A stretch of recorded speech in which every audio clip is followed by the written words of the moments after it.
Lula prometeu na campanha eleitoral mudar a política de preços dos combustíveis. Seria uma mudança estrutural. Hoje vigora no Brasil a chamada PPI, Paridade de Preços de Importação. Isso quer dizer que os combustíveis aqui no Brasil variam conforme oscila o preço internacional do petróleo.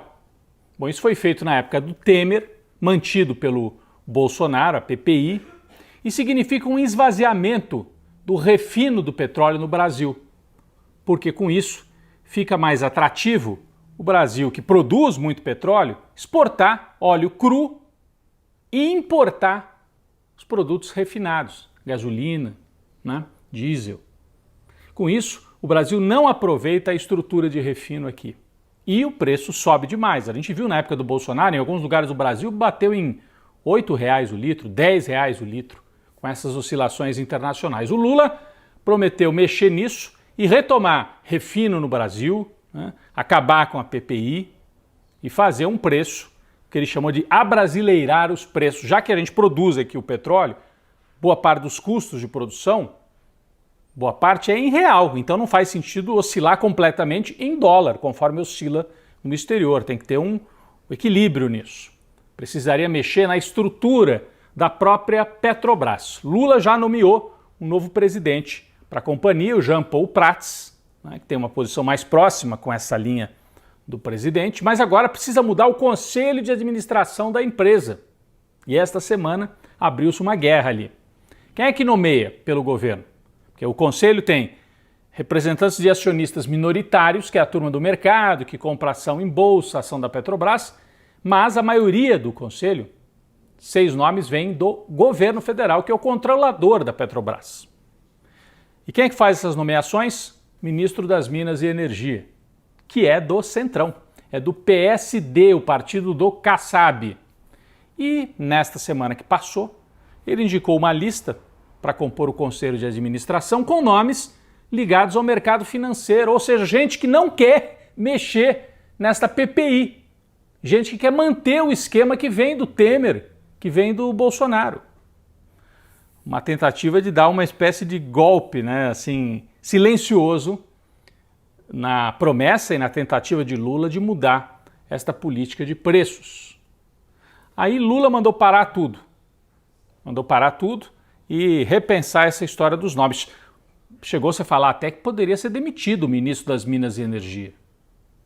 Está aqui, olha, o ministro Alexandre Silveira, que é de Minas Gerais e é ligado ao Gilberto Kassab. Mas depois, panos quentes, o ministro Pimenta disse, não, ele tem nossa confiança, o ministro Silveira. Lula não quer abrir uma crise também, demitindo agora alguém ligado a um partido que é importante na base aliada, mas mostra as dificuldades para compor essa frente ampla, com tantos interesses e posições diversas dentro do governo. Enquanto não muda a PPI, que é essa mudança estrutural do preço, como é que faz então? Porque o Bolsonaro deixou uma bomba aí, mais uma, O que ele fez? Em vez de mexer na PPI, na época da eleição, para segurar um pouco o preço, baixar a gasolina, ele tirou impostos, numa canetada, impostos estaduais, impostos federais. Agora deveriam voltar os impostos federais. O governo está deixando de arrecadar. Ele tirou e não botou nada no lugar, o Bolsonaro. Fez uma gambiarra para tentar se eleger. Bom, deveriam voltar os impostos. A equipe econômica do Haddad queria que voltasse na íntegra como era antes. Mas a turma da política do Lula diz, não, vai mexer completamente, vai subir preço de diesel e gasolina, porque a hora que sobe imposto, sobe um pouco, o preço. Então, adotaram uma saída intermediária. Qual foi a saída? Volta o imposto para a gasolina. Para o etanol, volta só um pouquinho. Qual que é o discurso? Etanol é um combustível mais limpo, que não polui tanto, então vamos incentivar o consumo de etanol e não de gasolina. Ok. Para o diesel e para o gás de cozinha, não volta o imposto até o fim deste ano, porque gás de cozinha as pessoas não estão nem conseguindo comprar, os mais pobres. Botijão caríssimo, mais de R$100. E o diesel para não impactar os fretes, o transporte, os caminhões usam diesel. Ok, uma saída até que engenhosa. O Haddad fez uma coletiva, explicou isso tudo, só que na prática o que acontece? A gasolina, que é a mais utilizada, subiu. No dia seguinte os postos já aproveitaram O Haddad fez uma conta, né, o ministro, não, vai subir 20 e poucos centavos, 30 centavos, os postos aproveitarem. Em alguns lugares do Brasil subiram até R$1 no litro da gasolina. Então quem foi abastecer sua moto, seu carro, quem faz Uber, e são milhares, talvez milhões de brasileiros que vivem do transporte, né, de aplicativo, transporte de alimentação, também por aplicativo, sentiram o impacto. O Lula vai ter que conversar melhor com a população para explicar isso, porque parece uma saída, assim, do ponto de vista técnico, muito bem construída, mas na prática as pessoas não acompanham todo esse debate, etanol, diesel, a gasolina na moto ficou mais cara. Pô, mas o Lula disse que não ia ficar. Então, eu chamo a atenção para isso, porque quem acompanha a política, está por dentro desse debate todo é uma coisa, mas quem vai lá no posto de gasolina, o motorista, o motociclista, sentiu mesmo. E eu posso dar esse testemunho. Bom, talvez a melhor saída tivesse sido prorrogar um pouquinho mais essa isenção de impostos, até mexer estruturalmente na PPI, que ainda vai demorar mais alguns meses. Mas agora já está feito.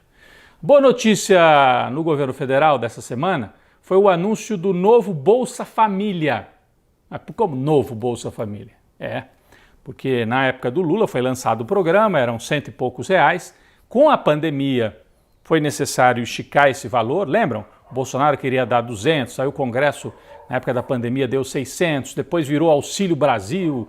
O valor oscilou um pouco e o Bolsonaro fez sem nenhum critério, uma bagunça, né? Mais uma que ele deixou aí. Agora o Lula estipulou, não, é o Bolsa Família com aquelas regras, criança tem que ir para a escola, R$600 por família e tem algo a mais que não tinha antes. R$150 para cada criança com até 6 anos de idade e R$50 para filhos entre 6 e 18 anos. Além disso, uma série de regras, portas de saída para o programa, fiscalização para evitar fraudes, porque teve fraude de monte na época do Bolsonaro.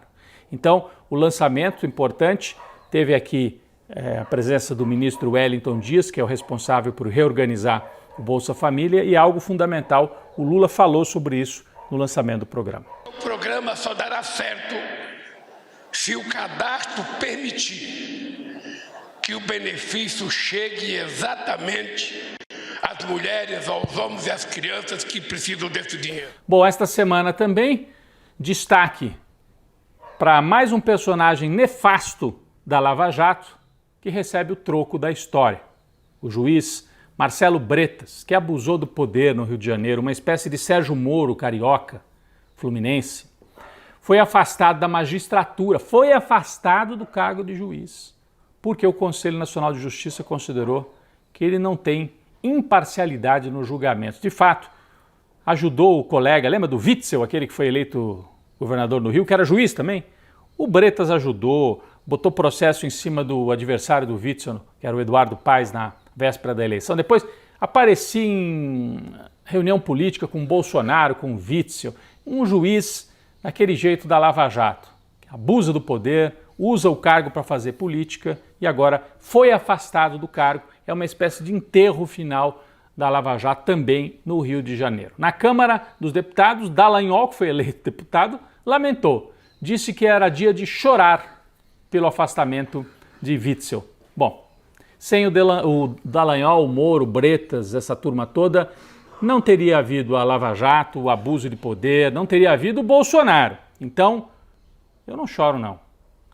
Eu acho que essa turma tem que pagar pelo que fez. Destruíram a economia brasileira, destruíram empregos e afetaram profundamente a política nacional, permitindo a eleição de um governo de extrema direita, que foi o governo do Bolsonaro, com apoio da Lava Jato.